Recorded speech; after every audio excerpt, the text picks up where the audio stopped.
Pada kesempatan kali ini kita bersama-sama masih diberi kesempatan oleh Allah untuk bisa hadir di tempat ini melaksanakan sholat zuhur berjamaah dan dilanjut dengan pengajian singkat ba'da zuhur.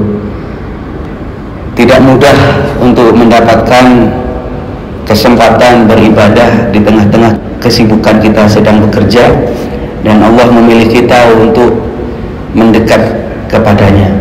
Tidak ada orang menyampaikan ke saya kok malas kiai berjamaah, saya itu kok malas baca Quran, saya kok malas baca sholawat menyebut nama Nabi Muhammad. Saya jawab, sebenarnya yang malas bertemu dengan kamu itu bukan kamu, kata saya, tetapi Allah.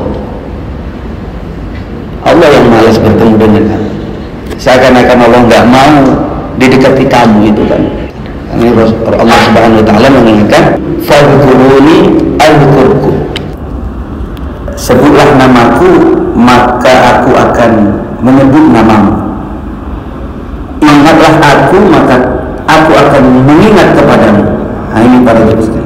Nah, itu alhamdulillah kita tanpa pertolongan Allah, rasa-rasanya kita ini berat untuk melaksanakan ibadah para jemaah sekalian. Bapak dan Ibu,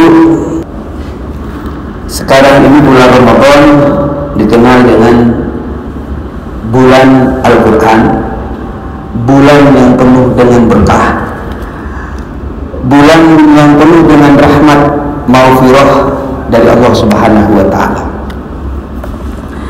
Dalam hal ini saya ingin tegaskan yang pertama, mengapa disebut dengan Syahrul Quran atau bulan Al-Quran? Karena bulan Ramadan itu Syahrul Ramadan alladzi unzila fihi Al-Quran. Karena di bulan Ramadan Al-Quran diturunkan. Saya perlu tegaskan bahwa Al-Quran ini salah satu mukjizat dan merupakan mukjizat terbesar daripada Nabi Muhammad SAW. Jadi kalau ada seorang Rasul, seorang Nabi, kalau dia mengklaim, memproklamirkan diri, saya Nabi, saya Rasul, maka dia mesti punya tanda. Tanda itu namanya mukjizat. Kalau semacam Bapak mengatakan saya karyawan di mana PT Pertamina, maka mesti ada SK-nya. Dari sekian para Rasul punya mukjizat masing-masing. Misalnya Nabi Musa dengan tongkatnya, Nabi Isa bisa menghidupkan orang mati, dan seterusnya. Nabi Muhammad punya mukjizat selain Al-Quran. Misalnya Rasulullah pernah satu ketika ada baskom sedikit berisi air, kemudian tangan Rasulullah dimasukkan, baskom itu dipakai minum, dipakai wudhu ke habis-habis. Rasulullah pernah diceritakan bisa membelah bulan. Itu kan mukjizat. Perjalanan Isra Mi'raj, di mana menurut akal itu saat itu nggak ada kendaraan yang cepat. Kenapa kok bisa tidak sampai satu malam? Itu mukjizat.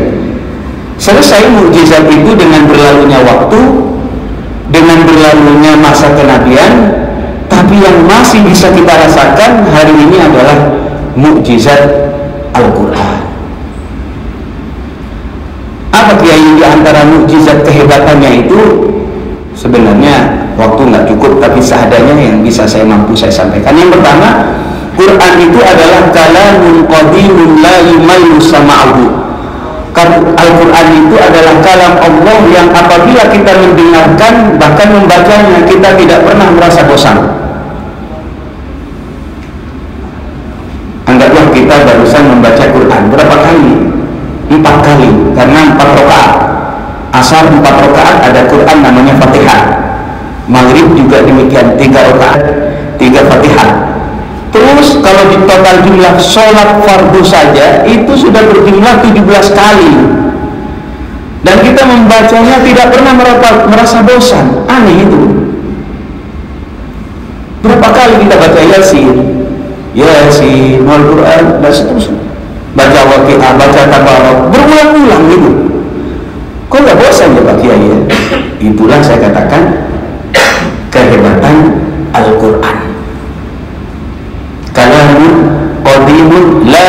malu sama'ahu, di mana kalau kita mendengar tidak pernah merasa bosan. Ya, kalau dibanding dengan lagu-lagu yang lain ada musimnya lah ya. Lagu alamat palsu misalnya, ya sebulan 2 bulan semua tapi selesai. Yang kedua para jemaah sekalian, misalnya saya ceritakan Al-Quran itu adalah kalamullah yang terjaga kemurniannya sampai begini sejak 1400 tahun yang lalu. Kalau Injil, Zabur, Taurat kita percaya itu dari Allah, tapi tidak lepas daripada tahrif, distorsi, atau orang yang usul merubah-rubah, menambah dan mengurangi. Tapi kalau Al-Quran tidak. Ini kehebatannya. Inna nahnu nazzalna dzikra inna lahu lahafizun. Inna nahnu nazzalna dzikra, sesungguhnya aku yang menurunkan Al-Quran, wa inna lahu lahafizun, dan aku yang akan menjaga Al-Quran. Karena ini mekanisme Allah. Allah menurunkan mekanisme dengan kalimat aku yang akan menjaganya, maka di bumi ada banyak hafizah, orang yang hafal Quran laki maupun perempuan sampai hari ini. Padahal kalau kita perhatikan mereka ya nggak ada bantuan dari pemerintah, enggak. Sejak dulu mereka apa motivasinya menghafal Qurannya? Ta'abbud, ibadah jemaah sekalian. Sebenarnya hari ini saya agak ngeri dengan teknologi ini, karena begitu mudah kita membuat aplikasi, menulis tentang Al-Quran, dirubah dan ditambahin. Bisa saja la'allakum tattaqun, la'allakum tashkurun misalnya. Tetapi jangan coba-coba, pasti ketahuan. Ini para jemaah sekalian. Ada hal yang menarik lagi, Al-Quran itu sinkron dengan situasi dan kondisi alam semesta. Sinkron. Jadi saya itu agak ngeri mendengar pernyataan Quran berkaitan dengan fenomena alam.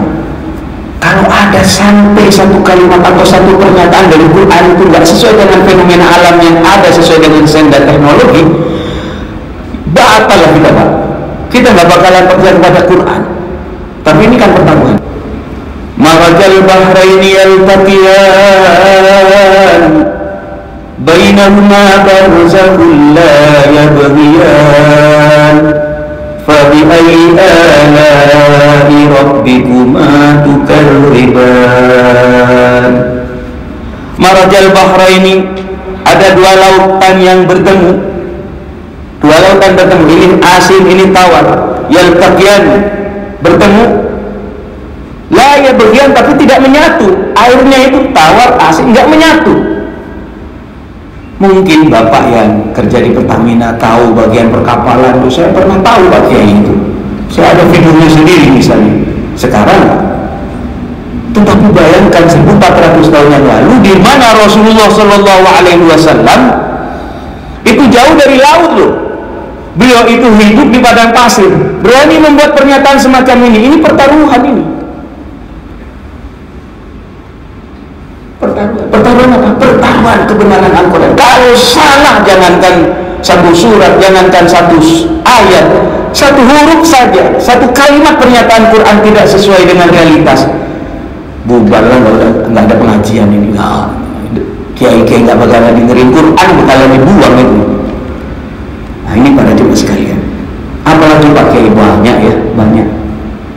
Quran satu ayat dengan ayat yang lain sinkron. Tidak ada timpang tindih, tidak ada saling silang, tidak ada ikhtilaf, sinkron. Kalau kitab-kitab yang lain atau buku-buku yang lain atau undang-undang yang bikinan manusia, buku halaman pertama A mungkin yang terakhir jadi B, manusiawi itu. Tapi Quran itu kehebatannya adalah satu ayat dengan ayat yang lain, satu surat dengan surat yang lain, bahkan satu surat dengan hadis, satu surat Quran dengan fenomena alam, pasti sinkron. Afala yatadabbaruna al-Quran, apakah kau tidak berpikir tentang Al-Quran? Walau kana min 'indi ghairillah lawajadu fi ikhtilafan katsira. Walau kana min indi ghairillah, andaikan Quran itu bukan dari Allah, bikinan manusia, lawajadu fi ikhtilafan katsira, kamu akan menemukan di dalam Al-Quran ikhtilafan katsira. Ikhtilaf itu artinya ketidaksinkronan, tidak sama, saling silang, tumpang tindih. Tapi Al-Quran tidak. Para jemaah sekalian, Quran itu pernah menantang semua orang yang ahli sastra. Bapak asal tahu saja, saat itu di Jazirah Arab, saat Nabi Rasulullah SAW itu hidup di tengah-tengah masyarakat itu, sudah pada puncak kejayaan dalam sastra Arab. Mereka itu ada satu festival di mana mereka adu bikin syair hebat-hebat.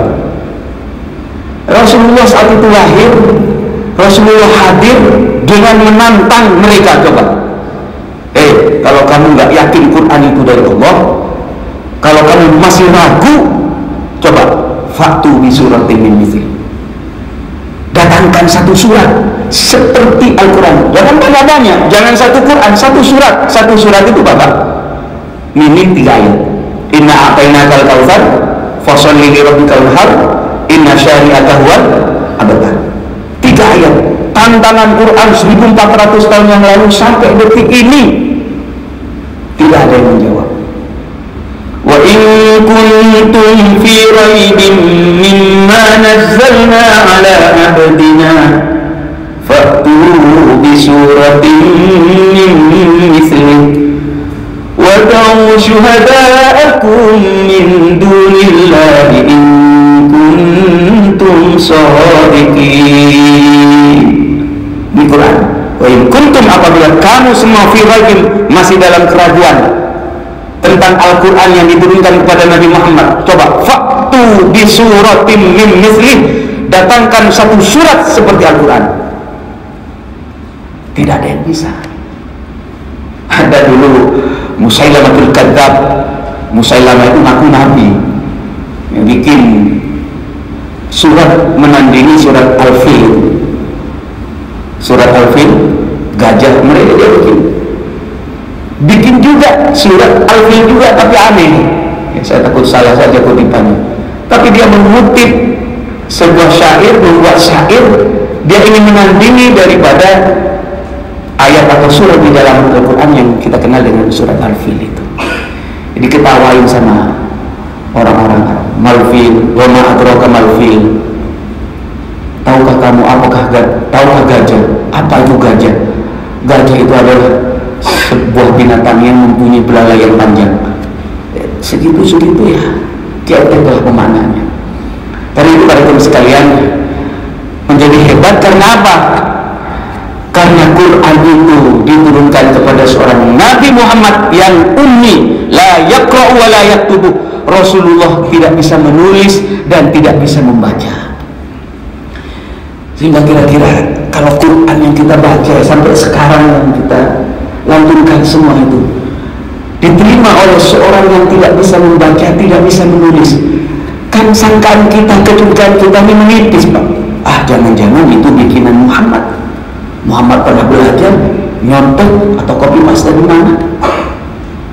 Tapi karena Rasulullah SAW ummi, makin mantap kita bahwasanya Al-Quran itu adalah mukjizat dari Allah Subhanahu wa Ta'ala. Persoalannya sekarang adalah, setelah saya jelaskan walaupun sekelumit, apakah kita mau membacanya? Karena itu kita berdoa, warzuqna tilawatahu ana al-lail wa atrafan nahar. Berilah kepada kami Allah rezeki, kemampuan, kebisaan, kesempatan untuk bisa Al-Quran, bisa baca Al-Quran di siang dan di malam hari. Saya ngomong begini kadang merinding juga. Kenapa? Saya ustaz, saya kiai, kadang-kadang malas juga baca Quran. Jadi kalau ada bapak mendengar baca Quran sampai khatam, berapa kali khatam Quran sebulan? Ada yang 1 kali, ada yang 2 kali, ada yang 3 kali, bahkan ada yang 10 kali. Ya orang sekarang lah. Kalau ulama-ulama dulu berkaitan dengan Quran itu, jangankan 1 malam, maghrib ke isya hatam. Maghrib ke Isya hatam. Gimana cara bacanya? Maghrib ke Isya, Isyanya agak dimundurkan ya. Bisa satu malam, bisa hatam satu kali, bisa dua kali. Ya minim lah kalau kita minim ya satu kali. Sehingga nanti Quran itu menjadi cahaya buat kita, penyinar buat kita, keluarga kita, rumah kita, sehingga kita dipenuhi dengan barokah. Amin ya Rabbal Alamin. Yang kedua, izin ngantuk-ngantuk nggak apa-apa lah. Yang kedua, saya berkatakan kalimat barokah. Bulan Ramadan adalah bulan barokah. Barokah itu apa? Barokah itu azyada fil khair, bertambahnya kebaikan itu barokah. Kalau sampean suka tahlilan, pulang dari tahlilan bawa berkat gitu, tambahan gitu. Bertambahnya kebaikan itu barokah. Kita bisa puasa, alhamdulillah baik. Bisa tarawih, alhamdulillah baik. Bisa baca Quran, alhamdulillah baik. Bisa sedekah, alhamdulillah baik. Tapi ketika puasa, tarawih, baca Quran, sedekah itu dilakukan di bulan puasa, di bulan Ramadan, menjadi barokah. Karena apa? Karena Rasulullah mengingatkan bahwa kebaikan kita itu kalau sunat ditulis wajib. Misalnya baca Quran kan sunat, ditulis wajib pahalanya. Kalau perkara wajib ditulis 70 kali lipat dibanding bulan-bulan yang lain. Ini barokah namanya. Dan itu saya sarankan Mbak, minim 5 sukses di bulan Ramadan ini. Sukses puasanya, sukses Qur'annya, usahakan datang, sukses tarawihnya, sukses Lailatul Qadar, sukses zakat fitrah dan sedekah infaknya. Sehingga nanti kita tidak disebut oleh Sayyidina Rasulullah SAW, rahima anfu rajulin, rugi apabila ada orang Islam bertemu dengan Ramadan tapi dia tidak diampuni dosanya oleh Allah. Ada yang mengatakan rugi ada orang mukmin bertemu dengan Ramadan, bulan Ramadan tidak mengantarkan kepada surganya. Mudah-mudahan Allah Subhanahu wa taala beri kekuatan kepada kita untuk bisa mengisi bulan Ramadan dengan kebaikan. Amin ya rabbal alamin. Jangan sombong. Fa innahu la haula wala quwwata illa billah. Tanpa daya, tanpa kekuatan dari Allah, malas Pak. Jangan petantang, kalau saya dekat dengan masjid, saya kalau nggak dapat hidayah, malas. Yang terakhir, mari kita mengharap rahmat Allah Subhanahu wa taala. Rahmat Allah ini paling penting. Jangan kita lantas sombong, ujub, mengandalkan ibadah. Setelah ibadah, jangan ujub. Ini ilmu tasawuf ya. Jangan sombong. Ahli puasa, lanjutkan. Tarawihnya lebih rajin lagi. Baca Quran. Pokok ibadah beda. Silakan, tapi jangan sombong. Karena Rasulullah pernah mengatakan begini. La yudkhilu ahadan minkum amaluh. Amalmu tidak akan bisa mengantarkan kamu ke dalam surga.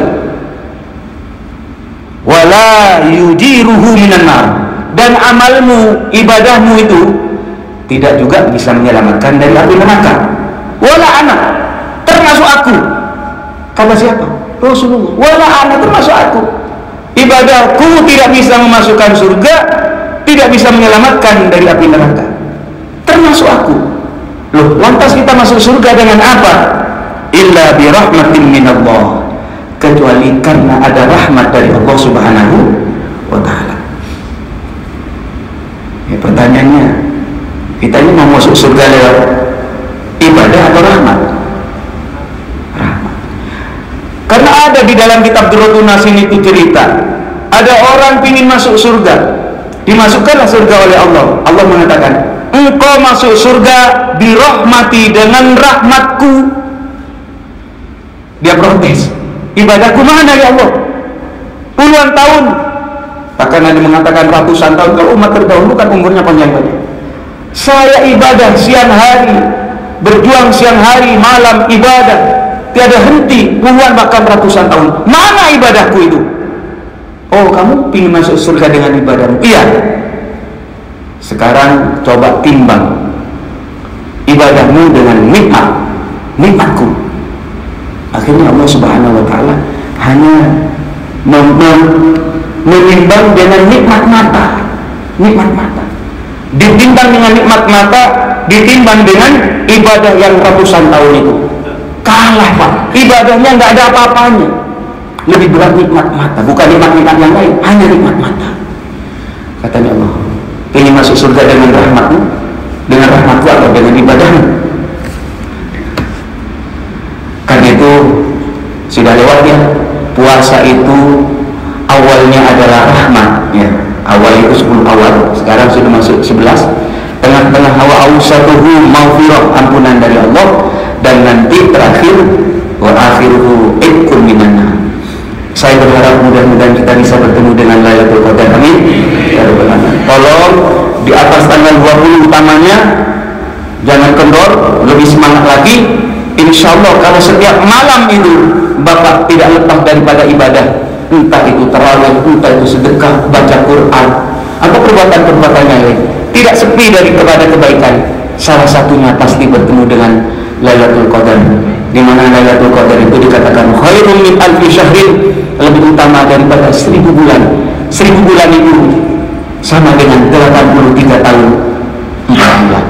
83 tahun 4 bulan. Jadi kalau Bapak sedekah 100.000, mohon maaf, hitung-hitungannya, sedekah 100.000 maka sama dengan 100.000 kali 83 tahun ibadahnya. Ya tinggal ngitunglah, itu kehebatan Nabi Muhammad, umat Nabi Muhammad Shallallahu Alaihi Wasallam. Sampai Nabi Musa sendiri ingin jadi umat Nabi Muhammad. Nabi Musa, kalau anda kan boleh milih, saya ingin jadi umat Nabi Muhammad, umurnya pendek-pendek tapi penuh dengan keberkahan.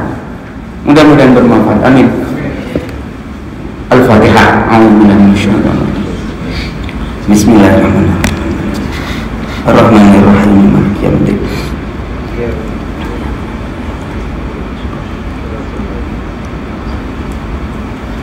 Amin amin. Bismillahirrahmanirrahim. Sallallahu ala sayyidina Muhammad wa ala ali sayyidina Muhammad.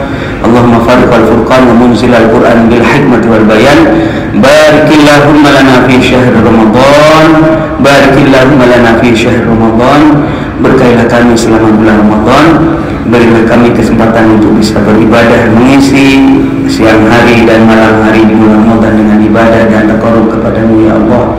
Rabbana atina fid dunya hasanah wa fil akhirati hasanah wa qina adzabannar. Alhamdulillah. Mohon maaf. Assalamualaikum warahmatullahi wabarakatuh.